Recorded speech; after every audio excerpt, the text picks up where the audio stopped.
Here's something that most doctors will never tell you.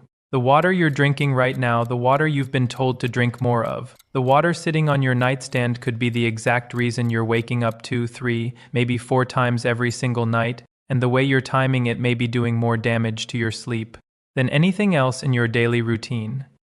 A practicing urologist with over 24 years of experience treating bladder dysfunction, nocturia, and age-related urinary conditions. I've worked with thousands of patients, men and women, most of them over 60, who came to me exhausted, frustrated, and convinced something was seriously wrong with their bladder. And the truth is, the majority of them simply didn't know how to drink water correctly. Not how much. How. Now, in my previous video, I walked you through the warning signs your kidneys are silently sending you, and that video reached so many of you who needed it. Today, we're going deeper into something that affects your sleep, your energy, your heart, and your quality of life every single night. A landmark study published in 2019 by researchers at Nagasaki University in Japan, one of the most cited Nocturia intervention studies in recent years, found that targeted changes to fluid intake timing reduced nighttime urination episodes by an astonishing 40% in adults over the age of 65. 40%, no medication. No surgery, no expensive procedures, just a smarter relationship with water. Before we go further, I want to ask you something. How many times do you wake up at night to use the bathroom? Drop your number in the comments right now, and if you're over 60, tell me that too. You might be surprised how many people are going through the exact same thing. Today I'm going to walk you through the 3 most powerful hydration habits you need to know, ranked from foundational to genuinely life-altering. By the time we reach number 1, you will understand something about your own body that most people never figure out, and trust me, number 1 is not what you expect. In fact, it's the opposite of what you've been told your entire life. Don't skip ahead. Let's begin with number 3, and this one surprises almost every patient who walks into my clinic for the first time. Your kidneys are not passive filters. They are dynamic, rhythmic organs that change their behavior based on the time of day. During daylight hours, your kidneys are in full production mode, filtering your blood rapidly and producing urine at a high rate. But as evening falls and your body prepares for sleep, a hormone called vasopressin, also known as antidiuretic hormone, rises significantly in your bloodstream. Vasopressin signals the kidneys to slow down urine production, concentrate the urine being made, and give your bladder a chance to rest overnight. This is the body's natural design. The problem is this: if you drink a large volume of fluid in the 2 or 3 hours before you go to bed, you overwhelm that vasopressin signal. Your kidneys keep producing urine even as you try to sleep. Your bladder fills faster than your brain's sleep center can suppress the urge to void. A 2020 study from the University of Toronto, published in the Journal of Urology, examined 412 adults with documented nocturia and found that those who implemented a structured fluid cutoff 2 to 3 hours before bedtime reduced their average nighttime voids from 2.8 per night to just 1.6, a 43% improvement. A separate 2018 study from Maastricht University Medical Center in the Netherlands confirmed these findings, showing that evening fluid restriction led to a 38% reduction in nocturnal urine output in participants aged 60 and above. Let me tell you about Margaret. Margaret was a 68-year-old retired schoolteacher from Ohio who came to me getting up 4 times a night. She was drinking herbal tea, water, and juice right up until she turned off the lights. After we implemented a simple 7:30 p.m. cutoff based on her 10:30 p.m. bedtime, she was down to 1 nighttime void within 3 weeks. She told me she felt like she had her life back. Now, age plays a critical role here. After 60, vasopressin secretion begins to decline measurably. Research from the University of Amsterdam published in 2017 found that adults over 65 produce up to 30% less vasopressin at night compared to adults in their 30s and 40s. This means that even a modest amount of evening fluid, 2 or 3 glasses, can tip your bladder over its threshold when you're older, whereas that same amount would have been handled effortlessly in your younger years. This is not a disease, it is biology, but it is biology you can work with. To implement this, starting tonight, identify your target bedtime and count back 2.5 hours. That is your last fluid intake moment. Set a gentle phone reminder if you need one. Your last beverage should be small, no more than 6 ounces, and it should not be caffeinated or alcoholic, because both caffeine and alcohol interfere directly with vasopressin function and will amplify your nighttime output regardless of volume. This habit pairs powerfully with number 2 on our list, because number 2 addresses what you drink, not just when you stop, and what you've been putting into your body before that cutoff window may be silently sabotaging everything. Number 2 is where things start to get genuinely interesting, because this is the habit that fundamentally rewires your entire relationship with water. Most patients I see are not drinking too much water overall. In fact, many are dehydrated. The problem is the distribution. They drink very little in the morning, a moderate amount at lunch, and then they try to catch up in the afternoon and evening, flooding their system with fluid right when their kidneys need to be winding down. This pattern is physiologically backwards, and it is one of the primary drivers of nocturia in otherwise healthy adults. Here is the mechanism. Your kidneys process fluid most efficiently during the active, upright, physiologically alert hours of the day, roughly 7 o'clock a.m. to 2 o'clock p.m. During this window, your body's sodium regulation, aldosterone levels, and renal blood flow are all optimized for high-volume processing. If you consume the bulk of your daily fluid, which for most adults should be somewhere between 1.5 and 2.5 liters during this morning and early afternoon window, your kidneys clear it efficiently, your bladder fills and empties normally through the day, and by evening, your body has already done the hard work. What remains in your bladder at bedtime is genuinely minimal.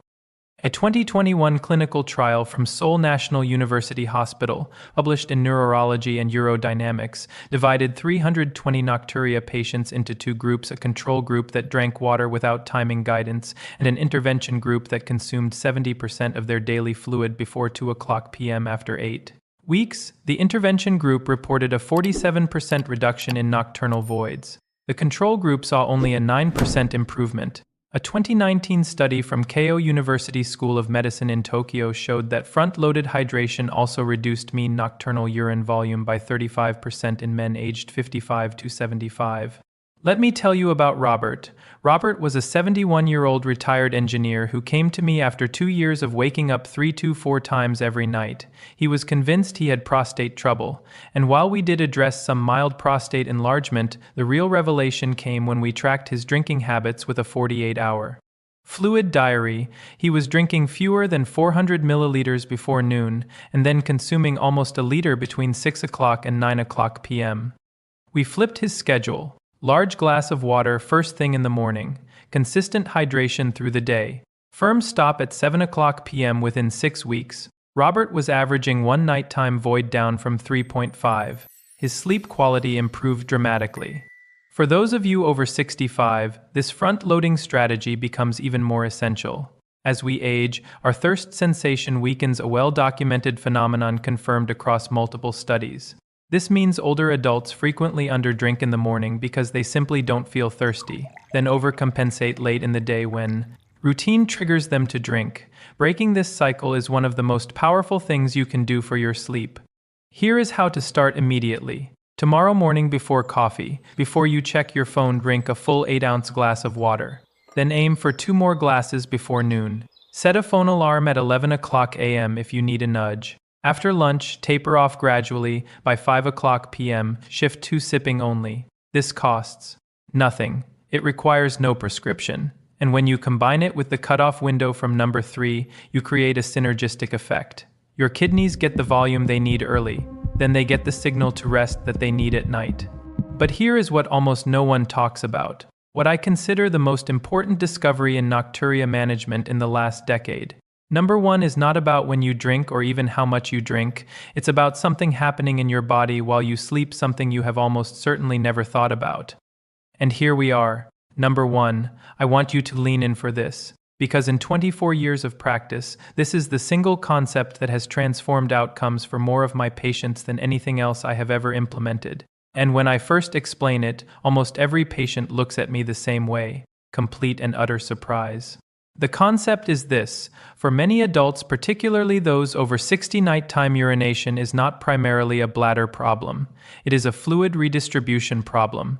Here is what happens throughout the day if you consume a moderate to high sodium diet, which the average American absolutely does, taking in nearly 3,400 Milligrams daily according to the CDC. Fluid accumulates in the tissues of your lower body, particularly your legs and ankles. This is called peripheral edema, and it may be subtle enough that you don't even notice it. But when you lie down flat at night, gravity no longer holds that fluid in your legs. It redistributes upward, re-enters your circulation, travels to your kidneys, and is filtered directly into your bladder. This is why so many people feel perfectly fine going to bed and then find themselves urgently needing the bathroom within 60 to 90 minutes of falling asleep. A remarkable 2017 study published in the Journal of Urology by researchers at Nagasaki University enrolled 321 participants and had them reduce their daily salt intake from an average of 10.7 grams to 8 grams. Just that modest reduction produced a 25% decrease in nighttime voids, with participants going from an average of 2.3 nightly bathroom trips to 1.7. A follow-up study from the same institution published in 2020 showed that combining salt reduction with afternoon leg elevation produced a combined 52% reduction in nocturnal urinary volume, a staggering outcome for such a simple, zero-cost intervention. Let me tell you about Dorothy. Dorothy was a 76-year-old woman who had been waking up for 5 times every night for over 3 years. She had tried 2 different medications. She had done pelvic floor therapy. Nothing gave her sustained relief. When she came to me, I ordered a 24-hour urine collection and a dietary recall. Her sodium intake was over 4,000 milligrams per day, and her nighttime urine output was 68% of her total daily urine volume. That is a textbook sign of nocturnal polyuria driven by fluid redistribution. We implemented a sodium reduction to under 2,300 milligrams, added an afternoon rest period with her legs elevated for 30 to 45 minutes, and combined that with the hydration strategies we've already discussed. Within 8 weeks, Dorothy's nighttime voids dropped to 1 to 2 per night. Her total nocturnal urine output fell by 44%. She wept during our follow-up appointment. After 60, this mechanism becomes dramatically more pronounced. The venous walls in the legs become less elastic, making it easier for fluid to pool in soft tissue. And the heart's pumping efficiency often decreases slightly with age, meaning less fluid is returned from the legs during daytime activity. Research from Johns Hopkins University published in 2016 confirmed that adults over 65 with even mild cardiovascular aging show significantly higher rates of nocturnal polyuria related to this positional fluid shift compared to younger adults. Here is your action plan starting today. First, spend 1 week honestly tracking your salt intake. Read labels. The biggest hidden sources are bread, canned soups, deli meats, and restaurant meals. Aim to get below 2,300 milligrams per day. Second, if you tend to sit for long periods in the afternoon, elevate your legs. For 30 to 45 minutes before dinner, a pillow under your calves works perfectly. This allows your circulatory system to return that pooled fluid to your bloodstream and kidneys while you are still awake, so your bladder handles it before bedtime instead of at 2 a.m. Third, combine this with your morning hydration. Habit and your evening cutoff. This trio of strategies works as one unified system, and the results for patients who implement all 3 consistently are truly remarkable. Let's bring it all together. Number 3, establish your fluid cutoff 2 to 3 hours before bed. Your kidneys need that time to wind down alongside the rest of your body. And if you're over 60, your vasopressin system needs that buffer even more urgently than it did when you were younger. Number 2, front-load your hydration. Drink the majority of your water before 2 p.m. when your kidneys are physiologically primed to process it efficiently and your bladder can do its job during normal waking hours. And number 1, the one that changes everything, reduce your sodium and elevate your legs in the afternoon. Stop that silent, invisible flood of fluid that migrates from your legs to your bladder the moment you lie down at night. Here is what I want you to hear most clearly: improving your sleep, your bladder health, and your nighttime comfort is absolutely possible at any age. These are not cures reserved for the young. They are biology-backed strategies that work precisely because they work with your aging body, not against it. Now I want to know which of these 3 will you start with tonight? And what is your biggest challenge when it comes to waking up at night? Tell me in the comments. I read every single one. And your question might become the subject of my next video. If this helped you, please hit the like button right now. It tells YouTube that this information is reaching the people who need it most. Subscribe so you don't miss what's coming next. Share this with someone you love who is losing sleep. Your body is not broken. It is simply waiting for the right information, and now you have it.